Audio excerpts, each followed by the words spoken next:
السلام عليكم ورحمة الله. نشرة الأخبار من الفضائية الإريترية والمستهل بأبرز العناوين.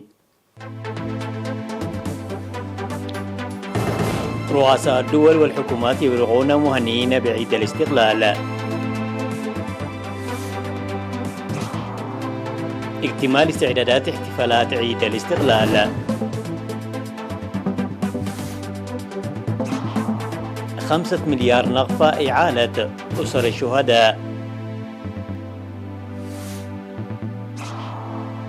حديث أوروبي عن تقدم في محادثات إيران النووية بفيينا. موسكو وبكين تتفقان على بناء 4 وحدات طاقة نووية. ملاوي تحرق 17,000 جرعا من لقاح استرازيكيا المنتهي الصلاحية. أهلا بكم. بعث رئيس بوركينا فاسو روشي مارك كوبوري ورئيس الميجر جونوس إدارا ورئيس منغوليا خلتقمان بوتولاغ ببرقيات التهنئة لحكومة والشعب إريتريا بمناسبة الذكرى 30 للاستقلال. وقال الرؤساء في البرقيات التي بعثوها باسم شعوبهم وأسمائهم: نتشرف بتهنئة الشعب وحكومة إريتريا بيوم الاستقلال الأقر، متمنين الرئيس السياس أفورقي دوام الصحة والسلام والتطور للشعب الإريتري. وأضاف رئيس الميجر جوناس إدار رغبة بلاده تطوير العلاقات الأخوية مع إريتريا من أجل المصلحة المشتركة. أعلن مفوض الثقافة والرياضة السفير زمل تخلى اكتمال الاستعدادات التي ظلت جارية للاحتفال بعيد الاستقلال 30 بحفاوة كبيرة تحت شعار مستعدون دوما لكل الاحتمالات. وذكر بدء الاستعدادات قبل 3 أشهر وأن الاستعدادات وفعاليات الاحتفال تضع في الاعتبار إجراءات مكافحة كورونا. وقال بالرغم من برامج الاحتفالات لن تكون بتجمع المواطنين، إلا أنها ستشمل مسابقات الفرق الفنية وعروض موسيقية ومسرحية ورقصات وفعاليات أخرى في فترة بعد ظهر 22 و23 من مايو. وأوضح أن الاحتفال الرسمي بعد ظهر يوم 24 من مايو سيجرى في استاد أسمرة بمشاركة محدودة، ويضم عرضا للمارشات العسكرية وبرنامج فني خاص بمشاركة أكثر من 50 فنانا بالأدوات الموسيقية التقليدية والحديثة. وحول مضمون شعار عيد الاستقلال هذه السنة قال السفير زمل التخلى أن الشعار اختير لعكس شجاعة شعبنا على مدى 30 عاما، وذلك لوجود شعب متأهب دوما. وسيتم بث فعاليات الاحتفال أيام 22 و23 و24 من مايو مباشرة عبر الفضائية الإريترية ودندن ميديا على مواقع التواصل الاجتماعي. هذا واكتملت أيضا استعدادات الأقاليم لاحتفالات الذكرى 30 لاستقلال البلاد.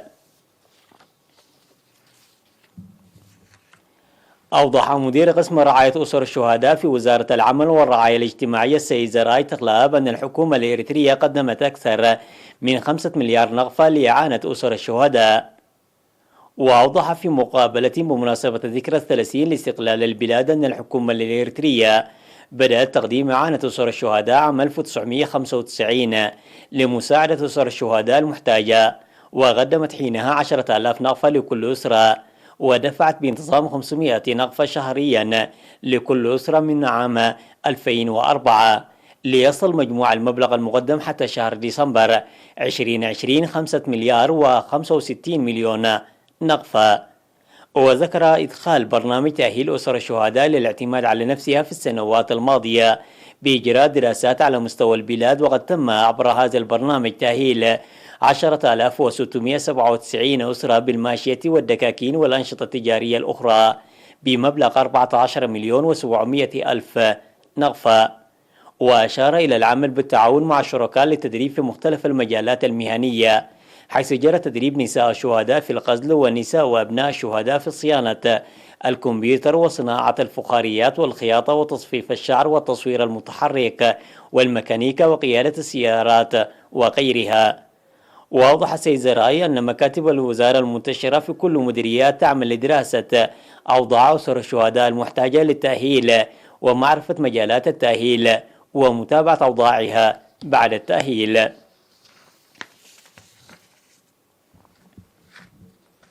إعلان وزارة الصحة. أعلنت وزارة الصحة أن الفحوصات المخبرية التي أجرت اليوم 20 من مايو في مراكز العزل بأقاليم القاشباركا والأوسط والجنوبي أظهرت إصابة 19 مواطنا بفيروس كورونا، وظهرت 11 من الإصابات في إقليم القاشباركا، 6 منها في علي قدر، و4 في أريبرا، وواحدة في بارونتو، و6 في الإقليم الأوسط، واثنتان في الإقليم الجنوبي، واحدة في منرفرة، وواحدة في عدخالة. وبهذا بلغ عدد المصابين بفيروس كورونا في البلاد حتى الآن 3906، شفي منهم 3700، وتوفي 14 مريض كورونا، فيما يزال 192 مريض يتلقون العلاج في المستشفيات. وزارة الصحة 20 من مايو لعام 2021. قال مسؤول متابعة المشاريع في قسم الموارد المائية في الإقليم الأوسط السيد قرماي تخلاب أن خدمات مياه الشرب الصالحة في الإقليم تغطي 98 في الريف.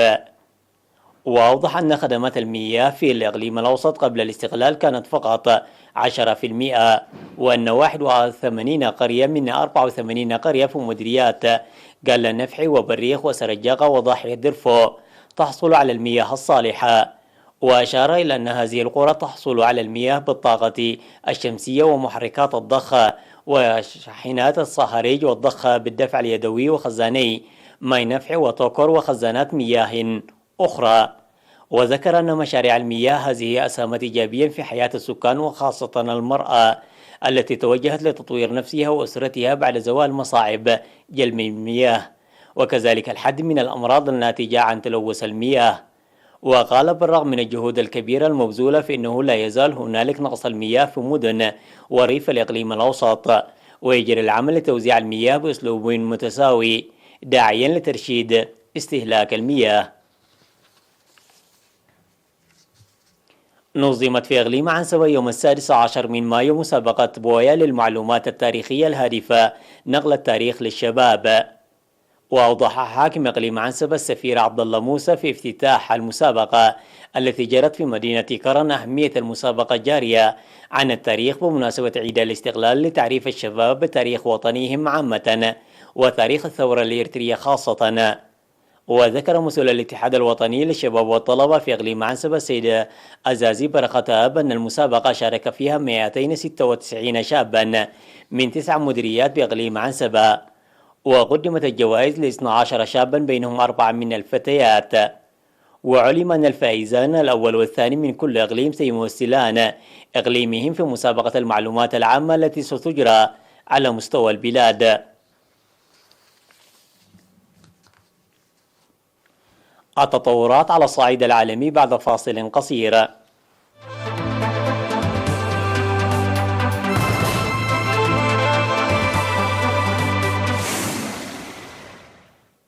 قال دبلوماسيون كبار من بريطانيا وفرنسا وألمانيا أن هنالك تقدما ملموسا في المحادثات النووية مع إيران، لكن النجاح ليس مضمونا لأن هنالك قضايا في غاية الصعوبة لم تحل بعد.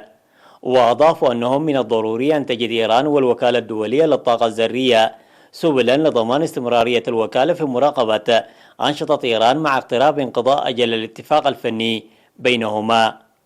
وكان ممثل الاتحاد الأوروبي في مفاوضات فيينا ريكا مورا قال أنه ليس هنالك موعد محدد للتوصل إلى اتفاق، في حين أكد كبير المفاوضين الإيرانيين عباس عراقجي إن واشنطن وافقت على رفع كثير من العقوبات، وهو شرط تضعه طهران لتراجعها عن تخفيف التزاماتها في الاتفاق، إلا أنه اعتبر ذلك ليس كافيا. وانطلقت مفاوضات غير مباشرة بداية أبريل الماضي في العاصمة النمساوية فيينا بين الولايات المتحدة وإيران، ويتوسط فيها الأوروبيون وبقية الموقعين على اتفاق المبرم عام 2015 بهدف منع طهران من تطوير سلاح نووي. أعطى الرئيسان الروسي والصيني فلاديمير بوتين وشي جين بينغ عبر تقنية الفيديو إشارة البدء لعمليات بناء وحدات طاقة جديدة في محطتين للطاقة النووية في الصين. وذكرت قناة روسيا اليوم الإخبارية أن الرئيسان الروسي والصيني اطلقا عمليات البدء في بدء وحدتي الطاقة السابعة والثامنة في محطة تنوان للطاقة النووية، ووحدتي الطاقة الثالثة والرابعة في محطة شبودو للطاقة النووية. وكانت تم التوصل إلى الاتفاق الذي تنفذ على تنفيذ هذه المشاريع خلال مفاوضات جرت بين الرئيسين في بكين في شهر يونيو عام 2018، وبناء على عقد مبرم بين الجانبين الروسي والصيني. من المقرر تشغيل وحدة الطاقة السابعة في محطة تنوان في عام 2026 ووحدة الطاقة الثامنة في عام 2027، وسيتم بناء وحدات الطاقة الجديدة من قبل الشركة النووية الوطنية الصينية بالتعاون مع شركة روسيا أتوم الروسية. أتلفت مالاوي ما يقارب 17,000 جرعا من لقاح أسترازينيكا التي انتهت مدة صلاحيتها في منتصف إبريل. وبهذه المناسبة ألغت وزيرة الصحة في البلاد اللوم على الدعاية في أحجام العديد من الملاويين عن تلقي اللقاح. وأكد وزير الصحة من مستشفى كاموازو المركزي بالعاصمة لوانغو أن الكمية التي انتهت مدة صلاحيتها تم سحبها وإتلافها. وتلقت الدولة الواقعة في جنوب القارة السمراء حتى الآن 3 دفعات من لقاح أسترازينيكا 300,000 جرعا في إطار برنامج كوفاكس الرامي لتقاسم جرعات اللقاح، و500,000 جرعة من الهند، جرعة من الاتحاد الإفريقي. وقالت أن الجرعات التي قدمها الاتحاد الإفريقي لديها مدة صلاحية أسبوعين، وللأسف فهذين الأسبوعين لم يتمكن من استيعاب كل شيء، ويرجع ذلك في الغالب إلى الدعاية ضد لقاح أسترازينيكا. أعلن القائد العام للقوات البحرية في الجيش الروسي نيكولا بيمونوف إن أسطول بلاده في بحر البلطيق سيحصل على دفعات جديدة من الغواصات والطائرات الحديثة. وقال بيمونوف في كلمة بمناسبة احتفالات بالذكرى 318 لتأسيس أسطول بحر البلطيق الروسي إن أسطول البلطيق سيحصل على غواصات وطائرات ومجموعات صواريخية ساحلية، مشيرا إلى أن هذا الأسطول يبقى من أهم الأدوات الضرورية لحماية الحدود الروسية. وتتميز غواصات فراشافينيكيا الروسية بقدرة كبيرة على التخفي عن رادارات العدو، وجهزت بمعدات متطورة لاكتشاف وتدمير الغواصات والمركبات البحرية العسكرية المعادية وحماية الموانئ والمنشآت البحرية.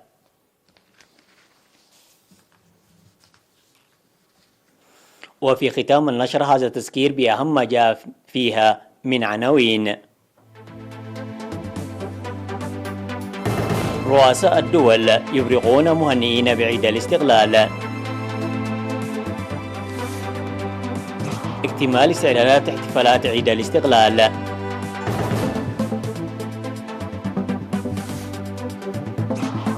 $5 مليار نقفة إعالة أسر الشهداء. حديث أوروبي عن تقدم في محادثات إيران النووية بفيينا. موسكو وبكين تتفقان على بناء 4 وحدات طاقة نووية. مالاوي تحرق 17,000 جرعا من لقاح أسترازينيكا منتهية الصلاحية.